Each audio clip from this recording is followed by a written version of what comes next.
Welcome back to the show. We have a great one lined up for you. Somebody roll that beautiful intro.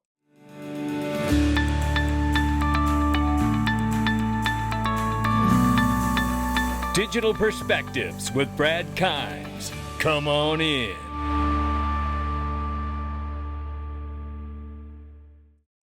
Welcome back to the show. Did you get your tickets to XRP Las Vegas? It's a 30-day countdown, ladies and gentlemen. 30 days away. Get your hotel, get your room.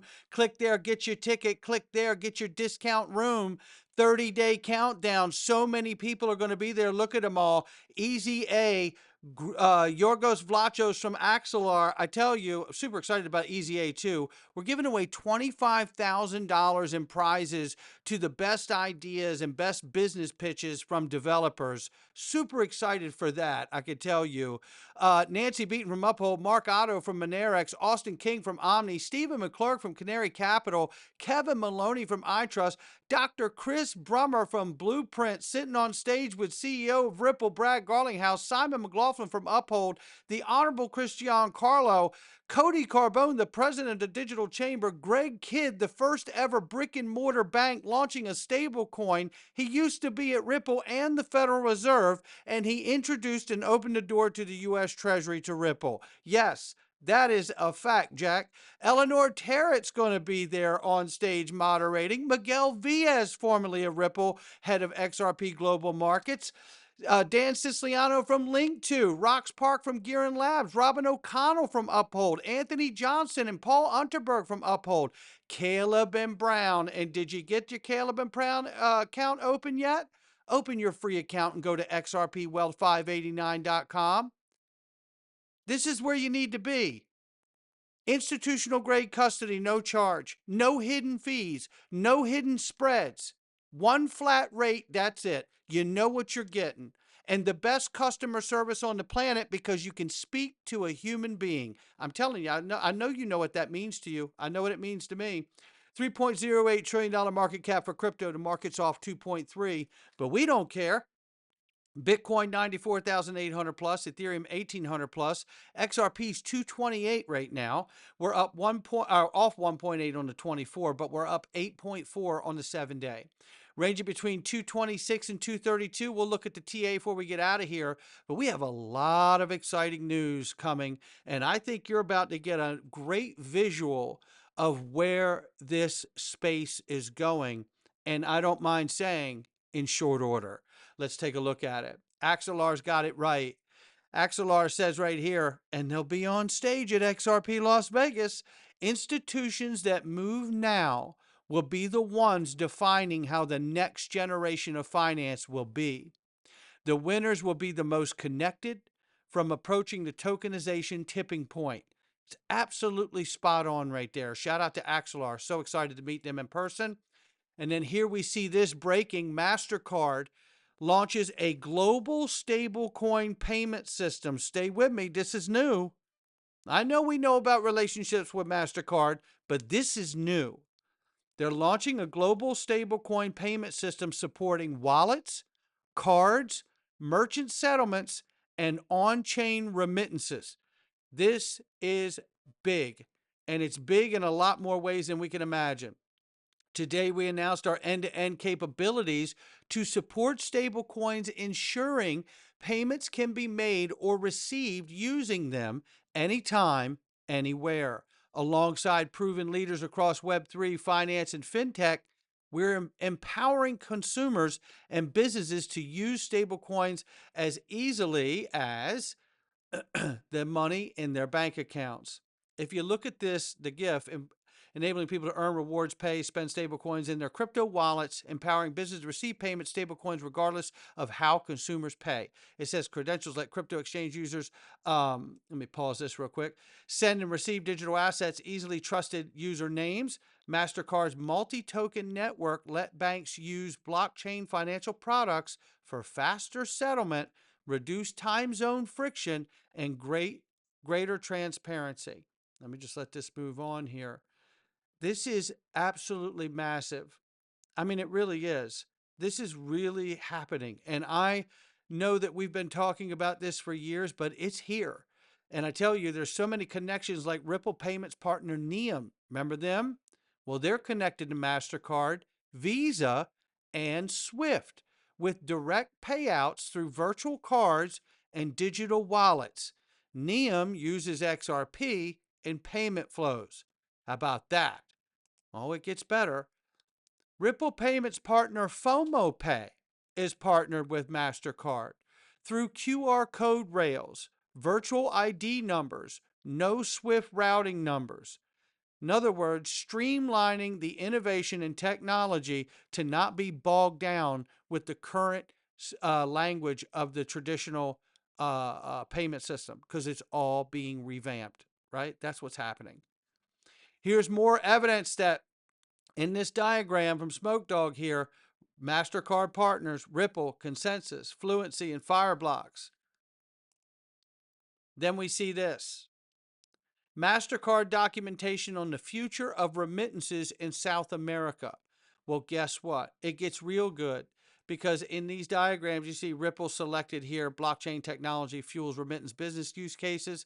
It says SBI Remit is using Ripple's XRP as a bridge currency to allow fast and cost-effective remittances. Here's where it gets good.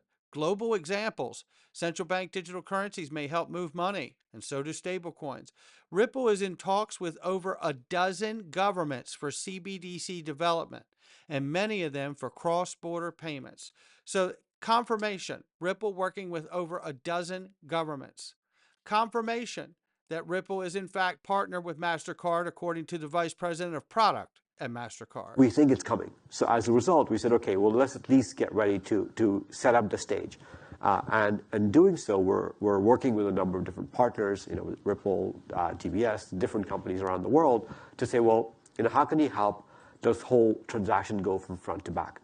We've a number of different partners, with Ripple, TBS, different companies around the world, to say, well, how can you help this whole transaction go from front to back?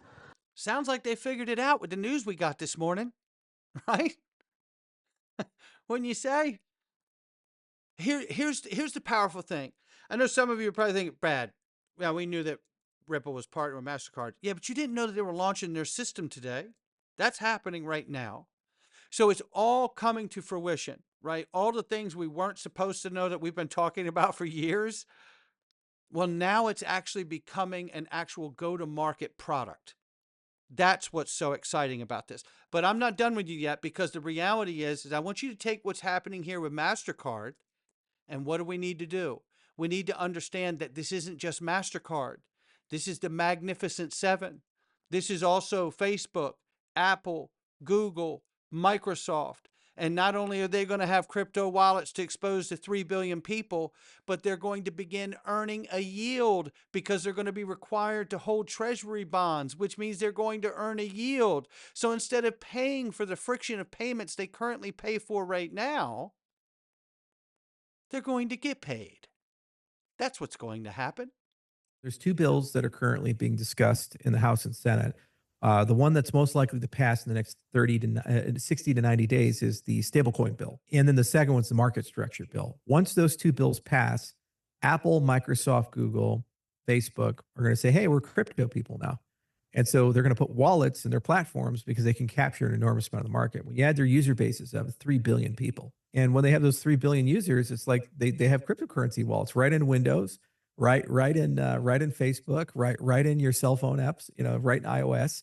And because they now can legally hold stablecoins and use stablecoins, they're going to do it because they don't like paying the processing fees on credit cards. So they'll issue their own stablecoins or partner with people to do that, and they have feeless transactions inside the system. And then suddenly these tech companies become financial service providers, and they have so much money and so much power that they'll push through. Once that's there and you have a good regulatory regime, it's very easy then to click a button to create yield products on top of that. So that's what's going to bring the value flow in, because the users already are wired into that system. Their money's already there. Their credit cards are already there.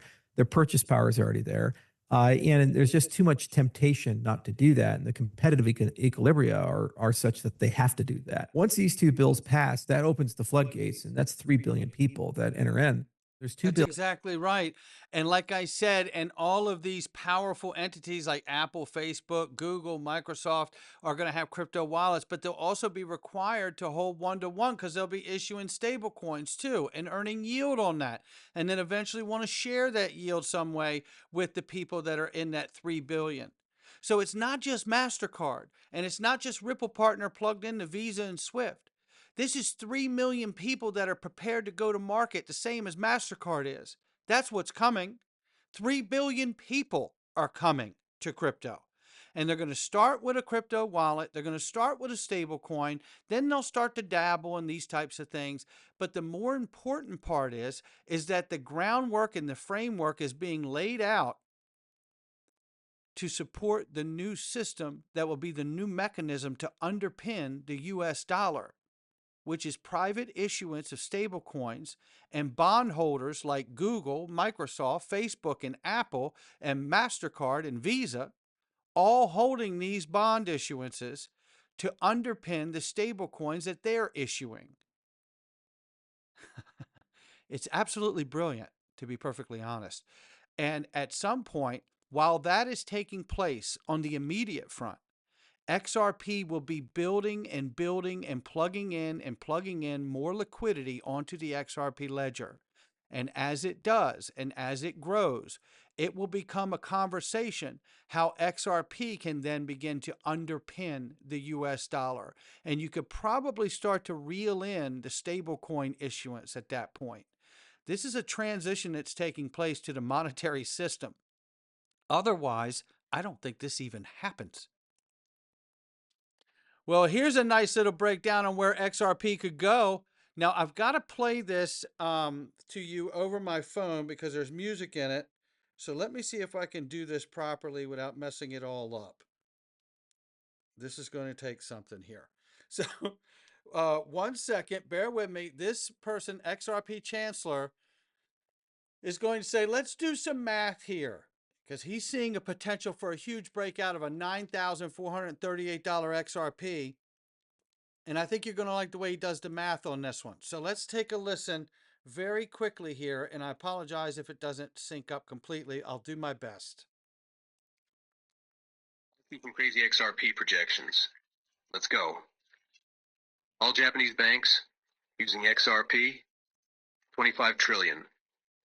The Depository Trust and Clearing Corporation, 3 quadrillion. SWIFT, 1.5 quadrillion. The top 10 U.S. banks, 12.5 trillion. Tokenization, 2 trillion. Mastercard, 9 trillion. Visa, 16 trillion. Derivatives market, 1 quadrillion. American Express, 1 trillion. And the new deal with Hidden Road, 3 trillion. Now you add all this up, and the total is 5 quadrillion, $530 trillion, possibly running on the XRP ledger. So let's lowball it and say that XRP only got 1% of the 5.5 quadrillion volume. That would give it a market cap of 55 trillion. And price equals market cap divided by circulating supply. So that would be 55 trillion divided by 58 billion. Circulating supply gives you a price of $943. That's at 1%. Let's say they got 10%. That would be a market cap of 550 trillion, which in the end gives you a price of $9,438. So then let's just split it right down the middle. They get 5%. That would end up being a price of $4,719. So the volume numbers of all these partnerships are fairly accurate, but the outcomes are very highly dependent on many factors, like the big one. How much will XRP be in demand? That is the question. That is the question, ladies and gentlemen. And I tell you, I'm super excited. But before we could get to those big places, we need that legislation. And Egg Rag Crypto says, and until we get that legislation, essentially, we're swimming in a big blue ocean. Man, I love his charts are so clean. $9.50, $17, $27. He said, yes, it's that simple. A big green mega candle is on the way. Will it be stablecoin legislation that kicks it off? I don't know. He says, my timeline has mentioned countless times.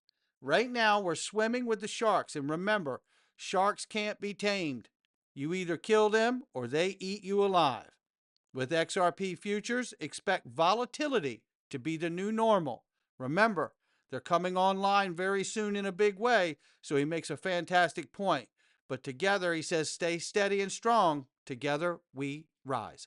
Not financial advice from me or anyone else. It's just my digital perspectives. I'm so excited we're on this ride together, and we're getting closer and closer to having some crypto legislation for the first time in the history of mankind. I'll catch all of you on the next one.